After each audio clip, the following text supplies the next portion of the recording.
দেশের সর্বত্র পালিত হচ্ছে খুশির ঈদ। এবার পবিত্র ঈদ উপলক্ষে ডালা ভর্তি তত্ত্ব নিয়ে লাইন দিয়ে ঈদগাহে ঢুকল পুলিশ। সোমবার ঈদের অনুষ্ঠানে এভাবেই চমক দিলেন দুর্গাপুর বিধাননগর ফাঁড়ির পুলিশ। পবিত্র ঈদ উপলক্ষে দুর্গাপুর নিউ টাউনশিপ থানার খয়রাশোল ঈদগাহে চলছে বিভিন্ন অনুষ্ঠান। সেই অনুষ্ঠানে ডালা ভর্তি ফল, মিষ্টি, ফুলের তোড়া আর উত্তরীয় নিয়ে লাইন দিয়ে বিধাননগর ফাঁড়ির আইসি মিহিরদের নেতৃত্বে ভেতরে ঢুকলেন পুলিশ কর্মীরা।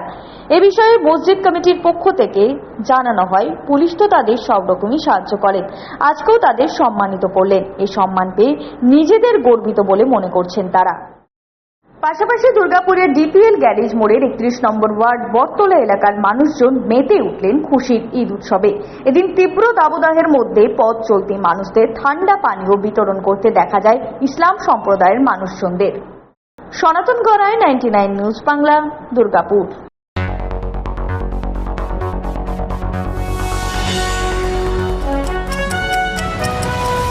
আপনারা দেখছেন 99 নিউজ বাংলা। বদলাবো আমরা।